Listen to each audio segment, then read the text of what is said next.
Mr. Simon, Yes. there's a question which I would mind if you could help me with. 177.4 speaks about the validity of the election of a president. Who is the person about whom a question was being raised as to the validity of their election as president?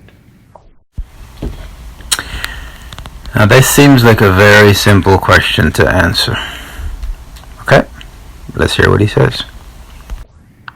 Well, to my mind, it was not the election of somebody as president, but the election of a president.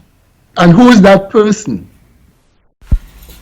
Person should be And who is that person? So let's hear what he has to say here. Whoever it's going to be eventually, sir. Because what the process in that section of 177 provides for, especially we look at 177B, if there are two or more presidential candidates, which one of them is going to be elected as president? So it is not, to my thinking, that one subsection 4 addresses a particular individual who has been elected. It does not. It does not, to my thinking. So it addresses the election process in respect of a president. Just a minute, Mr. Simon. The Court of Appeal is, by that section, by that article, empowered to inquire into the validity of no one in particular. You gotta love this judge. All right, let's hear what he has to answer. So who exactly are they inquiring about? Which presidential candidate or which president? There we go. Yes, well, yes, Your Honor. I see. That's how I read it.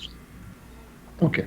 So it is towards assisting the process of the election of a particular person or someone who clearly would have to get more votes than the other candidate. So when it goes on to speak about president, when it goes on to speak about the qualification of a person, if we don't know the identity of the person, how can we begin to assess the qualification of someone whom we don't know, whom we can't identify? With respect, I do not. Okay, how do you assess the qualification of someone you don't know? Ooh. There we go. Bring that is a proper way to look at it, because if we look at the section, what it says clearly, insofar as that question depends upon the qualification of any person for election. So the qualification of any person for election presumes that there is a particular candidate and one looks at the qualifications of that candidate. Well, exactly. So what I'm asking... This is absolutely painful to look at. All right? Painful. But enjoy. Is who is that candidate in this case? In this particular case, which is before us, it would be either of the candidates. It is the election process to elect one of them as president, not any particular individual. Well, you say either, but well, you tell me, how many lists were there? Because we were aware that there were two. I see. And I do not think that can be questioned. Stop it. Yes, go ahead. So that when we read the section, the validity of an election of a president, doesn't say the president. It's not any particular person that it's referring to. And that is why I respectfully submit that it is the process of the election of a president And is it what doesn't the say court either is a going to presidential candidate. It says Hmm? a president. It does say a president. So doesn't it presume that there exists a president whose election, the validity of which is being questioned? Mr. President, I think that would be giving it a very restrictive interpretation and meaning I see. to limit it to that particular individual who is elected as president. So I would respectfully submit, especially as we're looking at the Constitution, that what we ought to be doing is giving it a liberal interpretation. Because what is important is that the process is followed, and more importantly, why the Constitution has provided that the decision by the Court of Appeal would be final and that the matter actually goes directly to the Court of Appeal is to ensure that in terms of time, that there is no wastage or there is no lengthy time frame for the court So to meet. conceivably, this application could have been made the day before the elections. Now, this is where the justice is taking him into the realm of the ridiculous. And he has no choice but to try to justify the ridiculous. Enjoy.